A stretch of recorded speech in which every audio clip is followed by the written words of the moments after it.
미국 콜로라도주 리틀턴시에 위치한 콜럼바인 고등학교에서 졸업반 학생 2명이 별다른 이유 없이 약 900여 발의 총알을 난사한 사건입니다. 에릭 해리스와 딜런 클리볼드는 총과 폭탄으로 무장하고 학생 12명과 교사 1명을 살해하고 24명에게 부상을 입힌 다음 스스로 목숨을 끊었다. 역사상 최악의 학교 총기 난사 사건이었다. 일명 콜럼바인 총격 사건으로 불리는데요. 당시 언론에서는 이 사건에 대해 웅장하게 계획됐고 끔찍하게도 만약에 그것이 실현되었다면 총기 난사뿐만이 아닌 폭탄 테러였을 것이라고 보도하기도 했습니다. 가해자 에릭 해리스와 딜런 클리볼드가 본래 카페테리아에 2개의 폭탄을 설치해 터뜨릴 계획이었지만 기폭 장치가 작동되지 않았기 때문이죠. 만약 그 폭탄들이 터졌다면 사상자는 크게 늘어날 수 있었습니다. 당시 카페테리아 내에는 약 500명의 학생이 있던 것으로 추정되었는데요. 폭탄이 작동하지 않자 2 학생은 총을 들고 학교 안으로 들어가 돌아다니며 총을 난사합니다.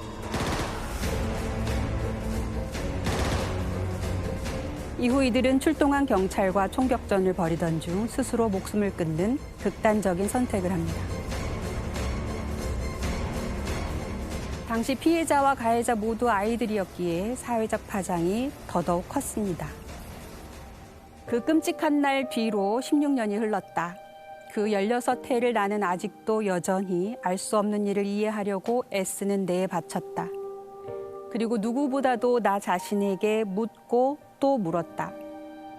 내가 대체 무엇을 놓친 건지, 어떻게 그걸 놓칠 수 있었는지.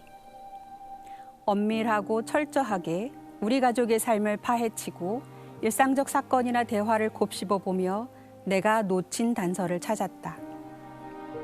나는 가해자의 엄마입니다는 제목 그대로 콜럼바인 총격 사건의 가해자 딜런의 엄마 수 클리볼드가 쓴 책입니다. 책에는 저자 수가 사건이 벌어지기까지 무엇을, 어떻게, 왜 놓친 건지 의문의 퍼즐 조각들을 끼워 맞추려고 자신과 아들의 삶을 파헤치고 일상을 곱씹어보는 과정이 고스란히 담겨 있습니다. 말로 풀어내려면 적어도 3년, 길게는 5년 이상이 지속될 이야기를 500페이지 가까운 한 권의 책으로 압축해서 적어낸 겁니다.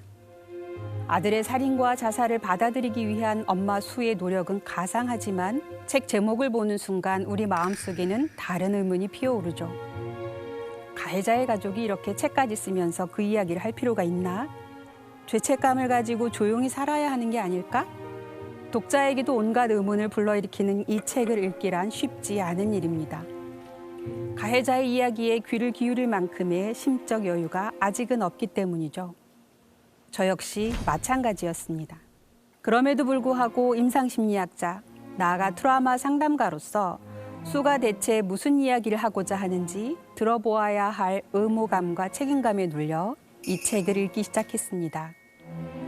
사실 이 한 권의 책을 읽는데 1달이 넘게 걸렸습니다.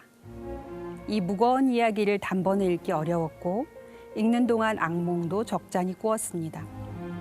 하지만 과연 부모가 자식을 어디까지 책임지는 것이 건강한 것인지에 대해 좀 더 깊이 생각해 보게 되었습니다.